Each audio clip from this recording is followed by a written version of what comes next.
become available for hours and hours. And when I walked away briefly, someone had stolen her wig. And at that point, it wasn't even a wig, it was more like a matted Chewbacca toupee. And I learned on that day, I learned one really, really important life lesson, that people are desperate for weaves in Brooklyn.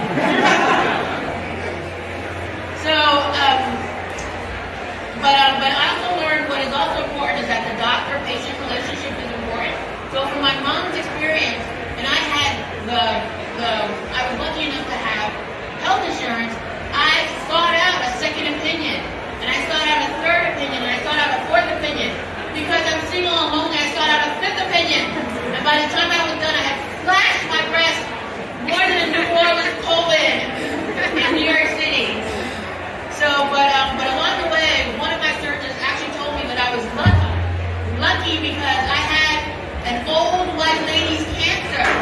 And I was like, lucky. I was like, what does that mean? That it's non-aggressive, that I'm thinking that it's curable, and that I'm going to look great in turquoise? Like, what does it mean? Or does it mean it's going to call the cops on me? Like, what does that mean? What does it mean? But I think the key is about finding doctors that we can communicate with.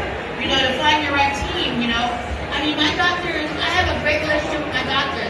I do comedy and we produce a show, Lincoln Center, and some of my doctors came to my show. And I know they came to see the show, but I think they really came to check out their work, right? And another set of doctors actually invited me to speak to their group at Harvard. My boobs talked me into Harvard. If I had known that my boobs could talk me into Harvard, I would have never wasted time on an SAT. The relationship, the patient-doctor relationship is complicated. I'm not exactly so happy with the outcomes, but we're working it out. It's complicated. Between me and my doctor, but I just want to say that I feel privileged to be here with SurvivorNet because I didn't go to a bilateral mastectomy to have ladies and boobs. Okay? All right? I want, they work to connect and educate people through stories that are authentic, and they're willing to work with me. Crazy me and my boobs, me and the tits. They're crazy. I mean, my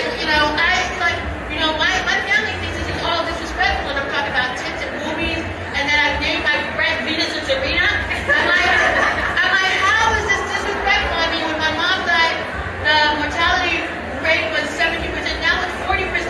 These babies are survivors. My boobs say they are GOAT. And you know what GOAT stands for, people, right? The greatest of all titties, all right? So, I just think that I'm just really happy to be with SurvivorNet and that they're producing the kind of content that goes to any length to reach people and to save lives, Because Black women are dying from the status quo. And I'm taking my boobs and using it as a megaphone. So I want to thank everyone out here that loves Black boobs, okay?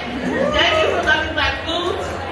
And thank you, SurvivorNet, for Strong Black Boobs, for being my Strong Black Support Pride.